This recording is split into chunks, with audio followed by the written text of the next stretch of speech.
Јас во петокот разговарав со неколку политички лидери, разговарав со госпоѓа Теременски од СДСМ, со председателот на Алијансата на албанците и со председателот на Демократската партија на албанците, значи со Села и со господинот Тачи. А денеска сакам и со вас да поразговарам, бидејќи Македонија како резултат на цела оваа здравствена ситуација влезе реално во една неочекувана и непредвидлива и би рекол и политичка криза, бидејќи моравме да продолжиме со техничка влада, чија што намена не беше да се справува со овие ситуации, но така дојде времето и така натаму. Сега се поставува прашањето што од тука натаму.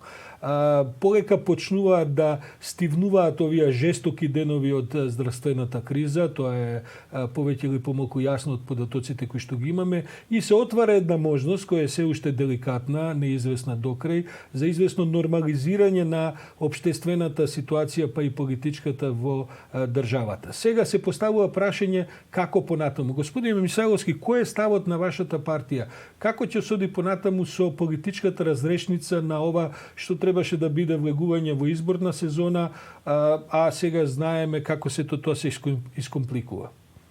Одличен вовед, јас морам да кажам на самото обрашање. Точно така се наоѓаме во една деликатна ситуација, но сите мора да бидеме свесни дека моментално најважно е здравјето на граѓаните. Јас се надевам и дај Боже да е така како што вие велите, што побрзо ова да стивне, оние сите ограничувања што се моментално кон граѓаните, самиот карантин, кризните ситуации да ги снема и да влеземе во едно нормално живење, што ја навистина го посакувам тоа и се надевам набрзо ќе се случи. Но вие убаво кажате, турбулентна ситуација, политичка криза како постојано има во Република Македонија и како да излеземе од сето ова. Јас вака ви кажам, прво и основно да се потрудиме сите мерки што се предлагаат и од државата, но и од самите здравствени власти, сите да ги почитуваме за што поскоро и подобро да го поминеме овој процес, а потоа да се вратат оние регуларни тековни прашања. Сега се навлековме сите политички партии, но и граѓаните сите ние заедно во едни правни прашања, во една правна, да речам, мрежа, како од сето ова да излеземе покрајни, како потоа да продолжи политичкиот живот исто во Македонија. Јас вака би рекол дека политички може би за секоја партија одве чека да има избори, се развива да се промени власти и така натака, но дали во овој момент на вистина треба веднаш тие да се случат, тоа не е прашање според мене на партиите. Тоа прашање треба да го кажат здравствените власти и да ни кажат кога е најдобар момент тие да се одржат.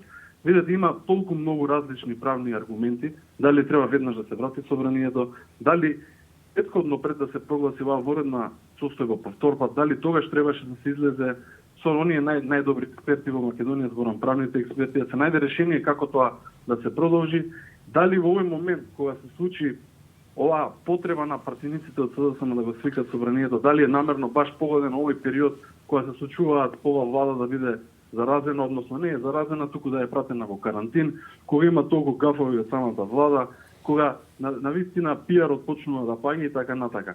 Јас мислам дека ова прашање треба веднаш правните експерти да седнат на маса и тоа да го решат. И нема потреба да чекаме ние додека да стигне некоја лидерска среда. Се разбира, ова е моје мислење. Господин Мисайловски, тоа е во центарот на сите овие недоразбирања кои што сега се случуваат. Вие, како што и самиот претпоставувате, никогаш нема да имаме воедначен став на правните експерти, секогаш тие ќе бидат поделени околу тоа што и како. Морам да забележам дека повеќето правни експерти кои што гравитираат околу вашата партија излегува со тврд став дека собранието не е во можност, збарем ако се почитува по нивно мислење уставот, повторно се состане. Од друга страна, ако дозволите, што и да се случува понатаму, тешко може да се замисли ситуација во која што каква и да има разрешница политичка ќе може да помине без некакво ново заседание на собранието кое што ќе треба да екзекутира одредени продолжување датуми, прогласување, можеби некакви нови ситуации и така натаму. Значи ли од ова што го слушам од вас дека и кај вас во партијата се уште можеби се води дебата околу правниот статус на ова прашање, може или не да се свика собранието? Не е само дебатата ние што имаме внатре во партијата, туку вие се сеќавате дека на самата лидерска средба две прашања беа клучни, зборам за лидерската средба каде што се одреди во редната ситуација, тоа се како да се получат изборите, тоа беше едно прашање и се разбира поглавното прашање, здравјето на граѓаните во редната ситуација. Тогаш сите експерти констатираа дека председателот на државата треба веднаш да свика таа вонредна ситуација, односно да потпише, бидејќи во тој момент не може собранието да се врати. И сега повторно ви, како што спомнавте и вие, нова правна дилема, зашто сега тоа би се направило, не се направило тогаш и така натака, и се отвараат многу прашања. Но јас вака би кажа, за здравјето на граѓаните треба да ги слушате здравствените власти. И они да ни кажат, и они знаат најдобро. Но исто така и за сите овие политички процеси, вие велите дека навистина колку правници, толку мислења, но ова се правни прашања. Кога има избори, сите партии сме подготвени, поготово ВМРО ДПМН, и ние сакаме да има избори. Но дали тоа ќе значи ограничување на граѓаните за право на глас, зборам за ние повозрастните, каква ситуација ќе не снајди, што ќе се случува во наредниот период, навистина никој од нас не знае, па ни вие ни јас.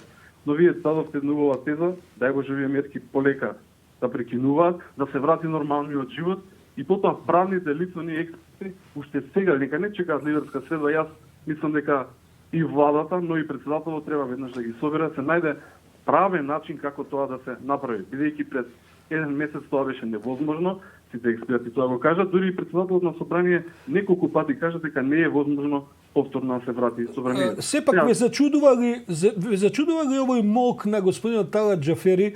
Тој навистина неколку пати и тој во ракавици, морам да признам, дека говореше на овие теми. Сепак е зачудувачки овој молк на првиот човек на собранието, кој што, ако ништо друго, зошто председателот Пендаровски, можеби тој би требал да свика некаква официјален состанок на некаква група на правници, најугледни и така натаму, каде што ова би се разговара. Токму тоа го говорев и јас, точно. Дали сте во контакт со господинот Џафери како партија? Не, јас не знам дали некој од нашите представници има контакт, сигурно се разбира дека има пратениците, координаторот, но се уште немаме официјален став и народот не го знае од самиот председател на собранието Џафери, но од друга страна, вие знаете дека он имаше доста изјави и тоа претходно кога навистина беше тврд ова прашање и велеше дека нема никаков начин да се врати собранието, а затоа и тие експерти потоа и због таа координација, каде што и он присуствуваше, одлучија на овие чекори. Затоа уште еднаш јас повторувам. Не треба да се чека да стигне, не знам, половината на мај, каде што повторно ќе се соберат лидерите на политичките партии. Зашто тоа веднаш не се прави? Не е за политичките партии. Граѓаните треба да имаат известно што ќе се случува во наредниот период. Но после сето ова, кога ќе го ставиме вака на куп, најважно е здравјето. Ако ние немаме здрава нација, ако мерките не се олабават, ако имаме постојано нови случаи, какви избори тие би биле? Да бидеме искрени, да бидеме реални. Да. Пред се, овие избори се за граѓаните, не се само за политичките партии. Сигурно. Да ве прашам од ова што успевам да го разберам, а и во вестите дури цитиравме негдека некој извор дека кога би имало лидерска средба кај председателот господинот Мицковски би настапил со став за што побрзо избори кога тоа ќе биде можно. Тоа е официјалниот став на вашата партија. Вие од избори излегување не се плашите. Гледайте зашто ве прашувам господин Мисаговски, не само за да ви излечам сега став кој што би се цитирали така натаму. Работата е во нешто друго. Можно е да дојде до обновување, како што говорат разноразни светски инстанции, експерти и така натаму, на пандемијата повторно негдека на есен на зимо. Ние де факто оваа техничка влада не беше измислена за да води 2 години државата, бидејќи доаѓаат, нам ни треба влада со политичка тежина, кој да е таа, кој да победи на избори. Сакам да ве прашам, вашиот став би останал да биде и на таа лидерска средба дека ВМРО е за што побрзи избори кога тоа ќе биде можно? Ние неколку пати за ова прашање сме разговарале во самата партија и се разбери со надвор со луѓе што се блиски до нас, но и со граѓаните, дека моментално не може да има избори. Бидејќи едноставно со сите овие мерки, со сите овие ограничувања, здравјето пред се, и нас не ни е ни приоритет оваа тема. Но знаете, на влада се донесе една уредба, каде што ние инсистиравме тоа да не стои така, но сепак таа помина да се продолжи веднаш по завршување на военната ситуација, веднаш со оние денови што остана од процесот за избори. Дали е тоа возможно, дали тоа ДИК ќе го прифати, дали се потребни повеќе денови и така натака и така. Повторно на вашата теза на почетокот дека ова е правна дилема и дека големи турбуленции се случуваат. Ние не бегаме од избори, сакаме да ги има. Сакаме. Но какви ќе бидат избори, тоа првото прашање. Дали ќе има митинзи, дали ќе може да пристапиме кон граѓаните, дали доволен број на граѓани ќе излезат да гласаат, дали ќе се охрабрат, дали се уште ќе има пандемија. Вие знаете дека во едно избирачко место можеби да влезат околу 1000 граѓани. Дали тие избирачки одбори ќе бидат опремени, дали навистина тогаш, како што велите вие, може да се продолжи пикот на пандемијата, што ќе се случува ако навистина ние бидеме причинители поради изборите да се зголеми бројот на заразени. Многу прашања, затоа јас однапред кажав. За здравјето треба да одлучат здравствените власти и сите ние како граѓани да ги почитуваме, а сите овие правни работи навистина не треба само политичките партии секој ден на пресконференции или секој еден од нас да кажува различни стави, туку се навистина правни прашања. Најдобрите луѓе нека се соберат и нека не чека ни власта, ни претседателот на државата, нека се седне, нека се разговара за овие прашања, а потоа на таа лидерска средба граѓаните да знаат што ќе се случува. Не е само до обичните граѓани, до сите ние компании, бидејќи навистина гледате каква ситуација сега е за нив во овој период, економски навистина ослабени, чекаат мерки на секој начин, очекуваат средства како да влезат во тие компании, бидејќи не може да ги задржат своите вработени и така натака и така натака. Освен оваа здравствена криза, ние мора да признаеме дека државата влага во голема економска криза. Фала во буџетот, имаме голема тупка како да се обезбедат средства. Ние повикуваме многу пати да се обезбедат и кредити да се земат што побрзо, но тоа не се случи. Дали тоа ќе има доволно средства во буџетот? Тоа се многу важни прашања во наредниот период што треба да се одговори. Како ви функционира партијата во време на корона? Успевате ли партискиот живот да го одржите на некаква електронска платформа? Морам да признаам дека и ние сме целосно ограничени. Знаете дека многу одамна ние ги прекинавме сите партиски активности, зборам на терен, среди со граѓани, се она што го имавме и почитуваме апсолутно сите мерки што се предлагаат, внимателно се одржуваат останати со помалку луѓе кога има потреба и така натака. Претпоставувам владата е така и во сите институции, отежнато многу, но мора да се функционира, се разбира. Вие сте по својата едукација експерт за надворешна политика. Имате завршено дипломатија на УКИМ, на факултетот за политикологија, ако не се лажам, а едно време бевте и државен секретар во Министерството за надворешни работи, меѓу другото, бидејќи бевте и министер за транспорт и така натаму. Како ви се чини дека светов се справува на ниво на меѓународните односи со пандемијава? Не на ниво можеби на здравствената политика, туку ќе остане ли светот ист после оваа пандемија како што беше пред тоа или некои работи суштински ќе се променат? Јас мислам дека премногу суштински ќе се променат и тоа не го кажувам, ја го кажува секој еден политичар од секоја европска и светска земја. Навистина многу отежното, но не само редовното функционирање на граѓаните и самите политички односи. Вие спомнавте пред малце дали електронски одржувате седници или какви да се останат во партијата, претпоставувам тоа ќе биде понатак еден начин на живот. Многу други прашања се отвараат кога ќе се отворат границите, како ќе функционираат и меѓународните односи, самите средби и така натака и така натака. Јас мислам навистина ќе се промени животот, не само во Македонија, на секаде во светот, но овој период треба да ние како помала земја да извлечеме многу поенти и многу препораки моментално што земјите поголеми ги преземаат и се справуваат со оваа криза. Гледаме дека здравството ние на колена и тоа не е сега, од сега. Тоа е многу години на нас зашто се случува. Ја ќе бидам искрен дека треба сите заедно да го подобриме здравството. Зашто оваа пандемија или утре што и да се случува не бира ниту политичка партија, ниту бира дали си од кој бил етник, односно здравјето е приоритет и треба многу да се вложува таму. Сепак, господин Мисаговски, јас знам дека вие како политичка опозиција си ја вршите својата работа, жестоко критикувате како што и треба дури во време на криза. Сепак ќе се согласите ли со констатацијата дека здравството дури можеби во очекувањата подобро се справи со криза отколку што беа некои предкризни предпоставки? Видите, јас морам ќе бидам целосно искрен и мислам дека главната препорака што беше во целиот свет да се разбира здравствените институции да се тестира и да се тестира, ние тука послекнав. И морам да бидам искрен дека ниту еден граѓанин претпоставувам дека не верува целосно во сите извештаи и дека не доволно луѓе се тестираат. Тоа мислам дека е голем проблем и сета слика што треба да се пренесе од владата на сите овие пресконференции, мислам дека не е реалната слика. И многу повеќе граѓани се опатени со овој вирус. И тоа треба ние сите да го знаеме, бидејќи тоа е реалната слика за подобро да се справуваме со овие сите работи што ни се случуваат во овој период. И кажав и претходно, не бира ова каде ќе удри, треба ние многу подобро да се поставиме и да не правиме само политички поени или не знам владата секој ден да искача на 3 или 4 пресконференции, каде што кажува какви мерки се носат, што треба да се крати од сите институции, а од друга страна имаме привремени вработување од пола милион евра во Бутел, не знам, 115 милиони денари во Газибаб и да не ги набројувам. Добро, Малце се повеќе согласувате пијат дека него- нешто од тоа и ве демантира.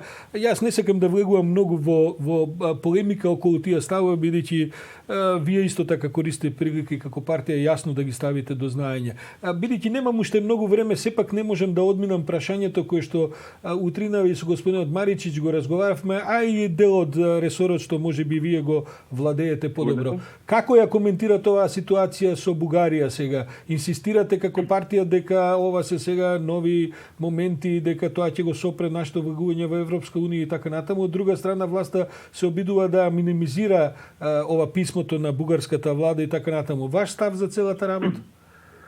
Добро прашање. Јас морам да признаам дека јас бев длабоко навлезен во овој цел процес и тој потекнува, како што спомнате, додека бев државен секретар, јас бев еден од представниците каде што ги водеше се преговори за договор за добрососедство. И ние често пати го критикувавме тој договор зашто баравме реципроцитет. И тоа сега се случува, може да го видиме. Што значи тој реципроцитет? Признавање на македонскиот јазик, признавање на се она што е македонско, и затоа инсистиравме постојано во тој договор со впрочем за добрососедство да остане тоа. Не да остане граѓаните на државата. Ние сакаме македонски јазик да влезе таму и затоа тие неколку работи не беа договорени во тој период. Јас сум личен сведок и неколку пати на тие средби навистина макотрпно се боревме тоа да остане, но брзо плето јас ќе кажам дека оваа власт го прифати тој договор. И затоа овие работи сега се случуваат, бидејќи Бугарија си ги штити своите интереси, но од друга страна треба повторно некои понижување Македонија да ги прекјути или да помина туку така. Не смееме така. И Добро, повторно ама ги кажам, за вакви прашања мора да имаме сите заедно како политички партии тврд став дека македонскиот јазик е македонски јазик и тоа не може да го смени, никој не може да ни се меша во внатрешните работи. Предпоставам дека ќе согласите дека тоа сите го тврдат и дури ева го читам Ковачев од утринава, тој вели дека не е според ни јазикот ни постоењето на македонците, само што ти инсистираат да ние признаеме под наводници сега да кажам дека е тоа во рамките на бугарската историја во еден дел од нашата историја. Така што реално се направени напредоци од времињата кога вие ги преговаравте тие работи со бугарската страна и ова што е денеска реална ситуација, ако ништо друго, комплетно е променет контекстот. Ние сме членки на НАТО и отпочнати преговори со Европската унија. Тоа го препознавате ли како напредок? Го се крие овој документ каде што може секој ден, во секој нареден месец, на секоја сесија утре, повторно да имаме ние некоја пречка од Бугарија за било што за развој на Македонија. Зашто владата пред се го крие овој документ? Нас тоа ни е првото прашање. Што значи овој документ? Иако слушнавме од нивните челници и од партиски, да речем, луѓе од нивната партија, доста вака различни коментари, но пред се зашто Македонија веднаш не реагира, зашто нашата дипломатија веднаш не реагира на вакви писма и така натака, председателот Пендаровски и слично. Не може секој кога и да се отвара вакви прашања и да не понижува во било кое време. И тоа не е проблем до соседите, они ја тераат својата дипломатија, својата меѓународна политика. Ни требаат нас тврди ставови за оно што е најважно, тоа е македонското, тоа што е нацијата и идентитетот, се разбира. Владо Мисајловски, подпредседател на ВМРО ДПМН, благодарам за ова утринско вклучување во утрински брифинг. Да сумирам, ако не грешам, значи вашата партија останува на ставот дека на Македонија требаат што побрзо избори, доколку тоа и кога тоа ќе го дозволи здравствената ситуација. Ви благодарам на времето и благодарам што ми јависте. Да, ги поздравувам сите што ве следат. Ви благодарам. Ние повторно ќе се чуеме во некоја наредна прилика, бидејќи се разбира не може оваа ситуација да се разрешува без учество на опозицијата во Македонија. Благодарам. Се надевам дека сте во право и дека нема едностранно да се тираат како и до сега. Па сега ете и околу тоа можеби ќе имате со власта различни ставови, но затоа е тука формите на диалог кои што треба да ги воспоставите.